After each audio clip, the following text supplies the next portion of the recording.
जय श्री राम, जय मां पीताम्बरा। स्वागत है आप सभी का शंखनाद चैनल पर। शुक्र ग्रह की इस ऑनगोइंग सीरीज में आज हम चर्चा करेंगे कि कैसे परिणाम और प्रभाव देखने को मिलते हैं जब कुंडली के सप्तम भाव में शुक्र यानी वीनस विराजमान होते हैं। इसके साथ ही लाल किताब में बताए कुछ सटीक उपाय भी हम जानेंगे जिन्हें करके सप्तम भाव के शुक्र के शुभ फल प्राप्त किए जा सकते हैं। यदि आपने अभी तक first to sixth house Venus वाले वीडियोस नहीं देखे हैं तो उन्हें जरूर चेक करें। लिंक सभी डिस्क्रिप्शन बॉक्स में दिए गए हैं और मुझे कमेंट्स में जरूर बताइए कि आपकी कुंडली में वीनस किस भाव में स्थित है। तो चलिए सबसे पहले जानते हैं कि सप्तम भाव से किन बातों का विचार किया जाता है।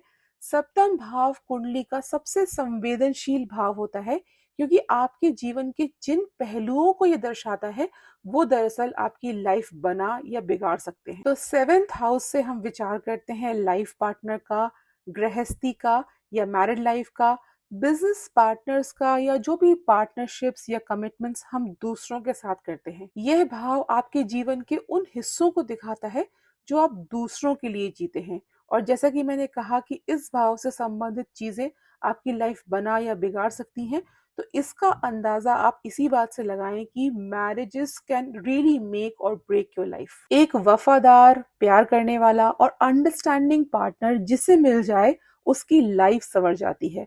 वहीं झगड़ालू, कलेशी, कमियां निकालने वाला या आप पर चीट करने वाला स्पाउस कितनी दुर्दशा करता है ये बताने की जरूरत ही नहीं। सप्तम भाव को सेंसिटिव या संवेदनशील इसलिए भी कहा गया क्योंकि ये सभी 12 भावों के बिल्कुल बीचों बीच स्थित है, इसीलिए इसे संतुलन का भाव भी कहा जाता है। सप्तम भाव के स्वामी शनि है जो तुला राशि में उच्च के होते हैं। तुला यानी तराजू, जिसका काम ही है दोनों पक्षों को संतुलित करना। शुक्र को 7वें घर का कारक माना गया क्योंकि ये विवाह, सेक्सुअल एनर्जी, सेंसुअलिटी और कंपेनियनशिप का नेचुरल सिग्निफिकेटर है। हालांकि सप्तम भाव के शुक्र का परिणाम महिला और पुरुष जातकों को अलग अलग प्राप्त होता है। महिलाओं के लिए शुक्र प्रेम संबंधों और सेक्सुअल एनर्जी का कारक बनता है, लेकिन उनके विवाह और वैवाहिक जीवन का विचार बृहस्पति से किया जाता है। This means that Jupiter is the natural significator for marriage and married life for women folks. हालांकि पुरुष जातकों के प्रेम संबंधों, विवाह और वैवाहिक जीवन का कारक शुक्र ही होता है। 7वें भाव का शुक्र व्यक्ति को गजब का चार्मिंग, खूबसूरत, अपनी फिजिकल अपीयरेंस और ड्रेसिंग पर ध्यान देने वाला, दिलकश अदाओं और बातों से लोगों को रिझाने वाला बनाता है। ऐसे लोग खूबसूरती के पुजारी होते हैं और एक आसान, कंफर्टेबल लाइफ के मुरीद होते हैं। अधिकतर प्रोफेशंस भी ये ऐसे चुनते हैं जिसमें लग्जरी और चमक दमक वाली चीजों से डील करना हो। As a matter of fact इन्हें ऐसी फील्ड्स में जाना भी चाहिए जहां इनके चार्म्स और टैलेंट का भरपूर उपयोग हो। Optimum utilization of one's natural charms and X factor. क्या आप जानते हैं कि फेमस फिल्म स्टार गोविंदा का भी सप्तम भाव में ही शुक्र है और किसी अन्य पाप ग्रह से पीड़ित न होने की वजह से इन्हें अपने जीवन में इसका बड़ा फायदा भी हुआ। गोविंदा जैसे ऑलराउंडर एक्टर्स बहुत ही कम देखने को मिले जिन्होंने डांस, कॉमेडी और इमोशनल सीन्स में अपने टैलेंट के झंडे गाड़े। और जैसे मैंने पहले भी जिक्र किया कि जिनका सप्तम भाव में शुक्र है, ऐसे जातकों को प्रोफेशंस भी ऐसे चुनने चाहिए जिसमें इनका नेचुरल चार्म और टैलेंट उभर कर आए। सप्तम भाव में शुक्र यदि एग्जॉल्टेड है यानी कि उच्च का है तो इसकी कृपा से इन्हें लाइफ पार्टनर बड़ा खूबसूरत और ग्लैमरस मिलता है। एक बात और गौर करने वाली होती है कि शुक्र यदि इस भाव में अकेले बैठे हैं और मंगल, सूर्य, गुरु या शनि जैसे ग्रहों के साथ कंजंक्शन नहीं बना रहे तो ऐसे पुरुष बहुत मैस्कुलिन या मैचो या एग्रेसिव मेल एनर्जी वाले नहीं देखे जाते। इनकी पर्सनालिटी में एक सॉफ्टनेस और एक सोफिस्टिकेशन होता है। और ऐसा क्यों?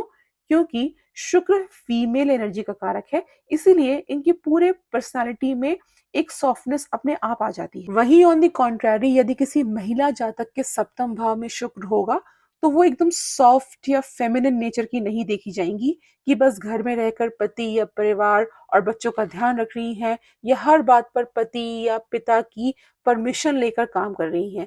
7th हाउस वीनस फीमेल्स बड़ी सेल्फ सफिशिएंट और इंडिपेंडेंट बनने पर ज्यादा तवज्जो देती हैं। हालांकि ऑपोजिट जेंडर से अटेंशन पाना और उनसे फ्लर्टिंग करना ये एंजॉय करती हैं। वैदिक ज्योतिष में एक रूल लगता है कारको भावाय नाशाय, यानी जिस भाव का जो ग्रह कारक है यदि वो उसी भाव में विराजमान हो जाए तो उसके शुभ फलों का नाश करता है। इसे यदि हम सरल शब्दों में समझे तो लगभग दिया तले अंधेरा वाला सिद्धांत है। जैसे कि बृहस्पति किसके कारक हैं? गर्भ और संतान के। और संतान किस भाव से हम देखते हैं? पंचम भाव से। वहीं अगर बृहस्पति पंचम भाव में ही बैठ जाए तो संतान प्राप्ति में अक्सर रुकावट और देरी करवाते हैं। यानी कि जिस भाव के वो कारक हैं उस भाव में बैठकर उसके कारक तत्वों को वो डिले करवाते हैं। यही रूल सप्तम भाव के शुक्र पर भी लागू होता है। शुक्र विवाह के कारक है और सप्तम भाव से विवाह देखा जाता है। तो जब शुक्र इस भाव में बैठते हैं तो ऐसे जातकों के विवाह और गृहस्थ जीवन में अक्सर दिक्कतें आती हैं। इनकी सेक्सुअल एनर्जी का फ्लो इतना तीव्र होता है कि मात्र एक पार्टनर इन्हें कम या इनसफिशिएंट प्रतीत होता है। वाइफ कितनी भी हूर परी होगी, कुछ समय के बाद उन्हें लगेगा कि लाइफ बोरिंग हो गई है। यही कारण है कि एक से ज्यादा पार्टनर्स या विवाह के भी योग बनते हैं और गृहस्थी अस्त व्यस्त तो होती रहती है। कई बार संतान प्राप्ति में डिले के भी चांसेस बढ़ जाते हैं। यारों, दोस्तों, दूसरी औरतों और शो ऑफ करने में पैसा ज्यादा खर्च होता है। ऐसे में जातक के लाइफ पार्टनर के ऊपर बड़ी जिम्मेदारी होती है कि वो ऐसी स्थितियों को समझदारी से हैंडल करे। यदि पार्टनर गुस्से वाला या मंगल प्रभावित हुआ तो मारपीट, झगड़ा, यहाँ तक कि तलाक की भी नौबत आती है। वहीं अगर लाइफ पार्टनर का चाल चलन भी हल्का है तो ओपन मैरिज जैसी स्थिति बन जाती है। ये एकदम अलग विषय है जिस पर कभी और चर्चा होगी।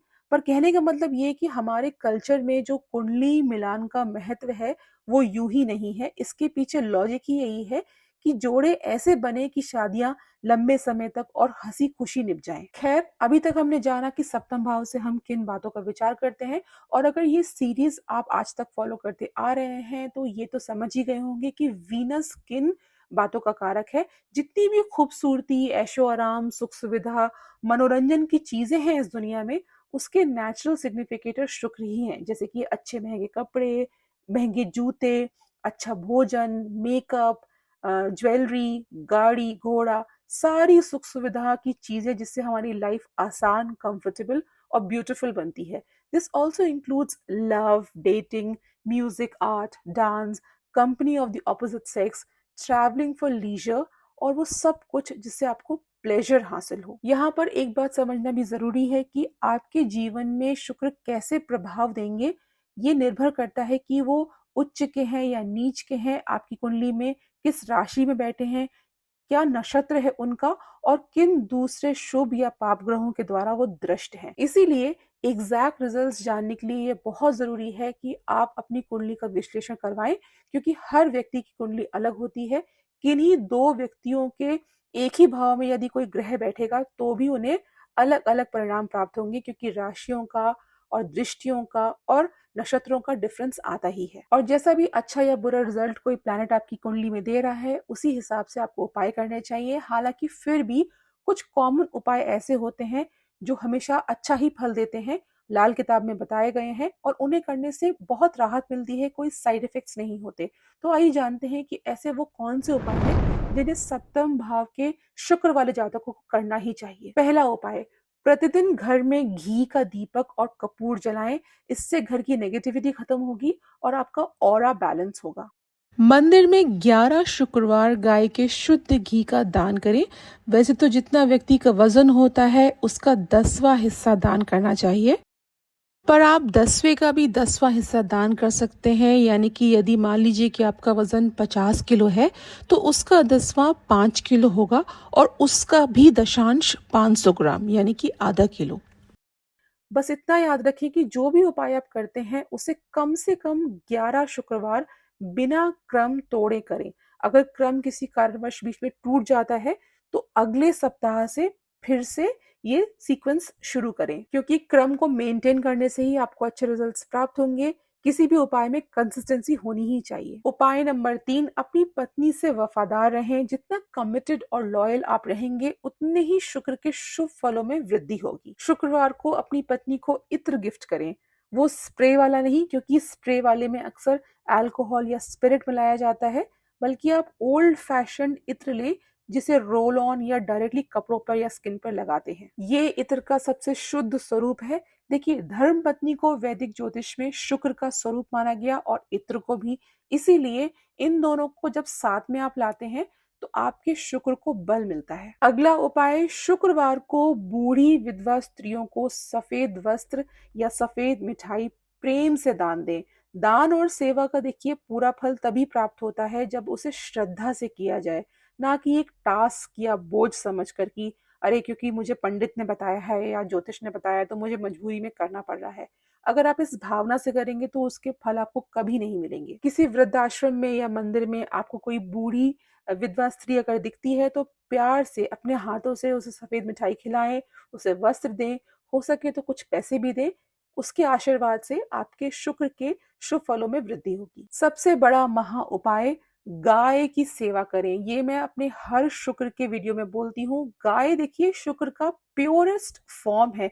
वीनस को लक्ष्मी, धर्मपत्नी और गाय के स्वरूप में ही माना गया, इसलिए ना हम पत्नी को घर की लक्ष्मी भी कहते हैं।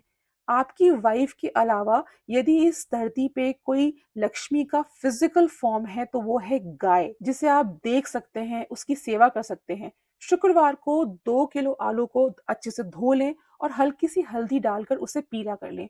फिर उसे अपने हाथों से गौ माता को खिलाएं। इससे आपका बृहस्पति और शुक्र दोनों सुधर जाएंगे, क्योंकि हल्दी बृहस्पति है और आलू शुक्र। आपकी गृहस्थी और आपका बिजनेस बढ़िया चलेगा।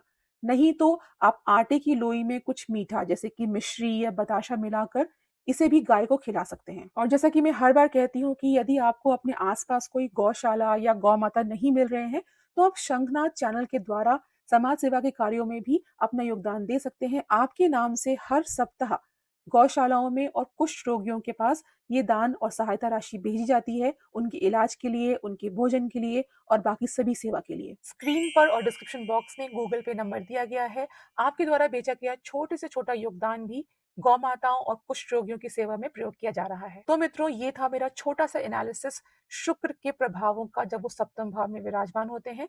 आप मुझे कमेंट्स में जरूर बताइए कि आपका शुक्र कुंडली के किस भाव में विराजमान है और आपको कैसे इफेक्ट्स दे रहा है। यदि ये वीडियो आपको अच्छा लगा तो एक लाइक तो प्लीज जरूर करें। मुझे मोटिवेशन मिलता है आपके एक एक लाइक और एक कमेंट से नए वीडियोस बनाने में। शंखनाद चैनल को सब्सक्राइब करें और बेल आइकन को भी प्रेस करें ताकि जब भी मैं कोई नया वीडियो डालती हूँ आपके पास में नोटिफिकेशन आएगा। और मिलती हूँ अगली बार, तब तक जय श्री राम, जय मां पीताम्बरा।